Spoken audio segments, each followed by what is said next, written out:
Sreekrishna fashion online ചാനലിലേക്ക് ഏവർക്കും ഹാർദവമായ സ്വാഗതം. കഴിഞ്ഞ വീഡിയോയിൽ നമ്മൾ എങ്ങനെയാണ് ടോപ്പ് കട്ട് ചെയ്യുന്നതെന്ന് ഉള്ളതിനെ കുറിച്ച് പഠിച്ചു കഴിഞ്ഞു. ഇനിയിപ്പോൾ ഈ വീഡിയോയിൽ നമ്മൾ എങ്ങനെയാണ് ബോട്ടം കട്ട് ചെയ്യുന്നതിനെ കുറിച്ചാണ് നമ്മൾ പഠിക്കാൻ പോകുന്നത്. അപ്പം നേരെ നമുക്ക് വീഡിയോയിലേക്ക് പോകാം. ഇപ്പം 34 ഇഞ്ച് വണ്ണമുള്ള ഒരാൾക്ക് നമ്മൾ ബോട്ടം തയ്ക്കുമ്പം അതിൻ്റെ ഹിപ്പ് വണ്ണത്തിൻ്റെ നേരെ പകുതി കേട്ടോ ലൂസായിട്ട് ഇടേണ്ടത്.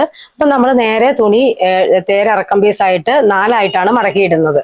മടക്കിയിട്ടിരിക്കുന്ന പീസിൽ നമ്മൾ ഈ ഹിപ്പ് വണ്ണം ഒരു 14 ഇഞ്ച് ഇവിടെ അടയാളപ്പെടുത്തി, അതേ ഒരു 2.5 ഇഞ്ച് നമ്മൾ താഴോട്ട് ഇറക്കി അടയാളപ്പെടുത്താണ്. അത് നമ്മൾ ഇലാസ്റ്റിക് ഇടാനുള്ളതാണ്. ആ ഇലാസ്റ്റിക് ഇടുന്ന ഭാഗത്ത് നിന്ന് കാൽക്കുഴി ഒരു 12 ഇഞ്ച്, ആ കാൽക്കുഴി ഭാഗം 12 ഇഞ്ച് നമ്മളിവിടെ അടയാളപ്പെടുത്തി. അതിൻ്റെ ഇവിടെ വീണ്ടും നമ്മൾ കാൽവണ്ണം ഒരു 8 ഇഞ്ച് അടയാളപ്പെടുത്തുവാണ്. ആ കാൽവണ്ണത്തേന്ന് ഈ കാൽക്കുഴി വണ്ണത്തേലേക്ക് നമ്മൾ ഈ രീതിയിൽ ഷേപ്പ് ചെയ്ത് വരയ്ക്കുക. പിന്നെ ആ ഇവിടുന്ന് ഷേപ്പ് ചെയ്ത് വരച്ചു. വീണ്ടും ഈ കാൽക്കുഴി വണ്ണത്തേന്ന് ഈ മുകളിലത്തെ ഹിപ്പ് വണ്ണത്തിലേക്ക് നമ്മൾ വരച്ചു. അപ്പൊ അതേ ബോട്ടം കറക്റ്റ് ആയിട്ട് ആയി കഴിഞ്ഞു. ഈ സാധനം നമ്മൾ ഇനി വെട്ടിയെടുക്കാൻ പോകാം കേട്ടോ. ചുരിദാർ ബോട്ടം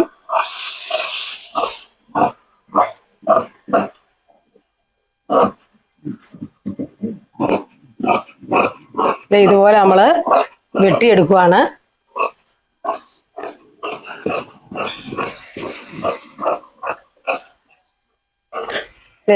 വെട്ടിയെടുത്തു.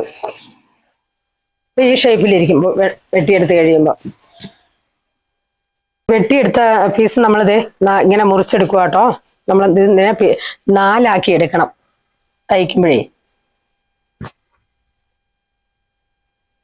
4ആയിട്ട് മുറിച്ചെടുത്തു.